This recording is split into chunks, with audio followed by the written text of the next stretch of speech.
जी हाँ, इजराइल ने अपना बदला पूरा कर लिया है। मारा गया इजराइल का सबसे बड़ा दुश्मन खालिद मशाल अब हमास का अगला चीफ बन सकता है। याह्या सिनवार मारा जा चुका है।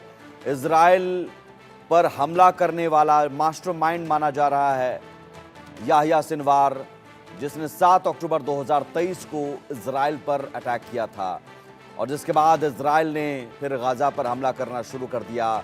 इससे पहले हमास के जो पॉलिटिकल चीफ हानिया को मार चुका है इजराइल, हमास के मिलिट्री चीफ को मार चुका है और अब हमास का जो चीफ बचा याह्या सिनवार, उसे भी अब मार गिराया है। इजराइल ने अपना बदला पूरा किया, लेकिन इस बीच खबर यह है कि खालिद मशाल अब अगला चीफ बन सकता है।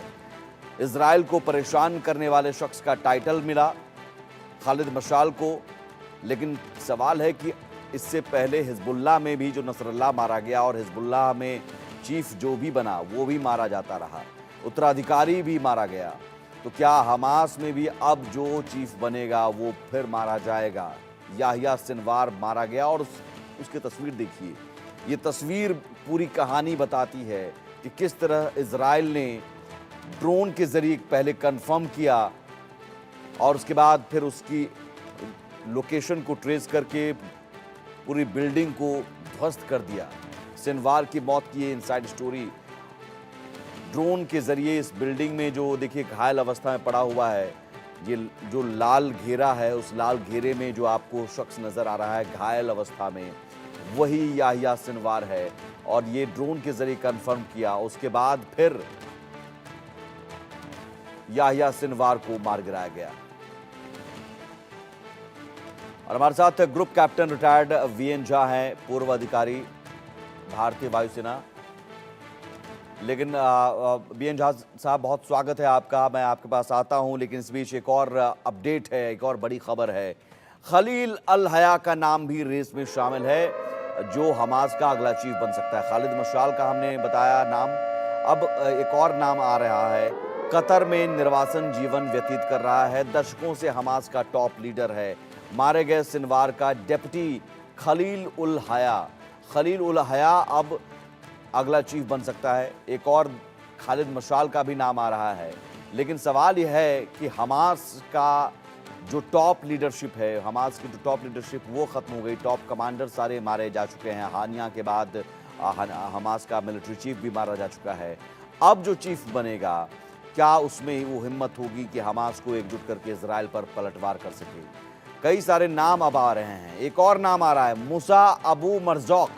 मूसा अबू मरजौक भी हमास का चीफ बन सकता है।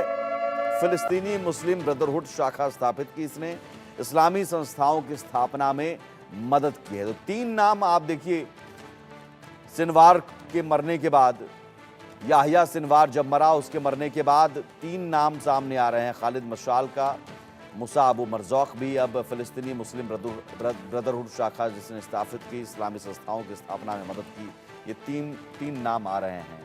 लेकिन हमास चीफ जो भी बनेगा, क्या इजराइल उसे छोड़ेगा?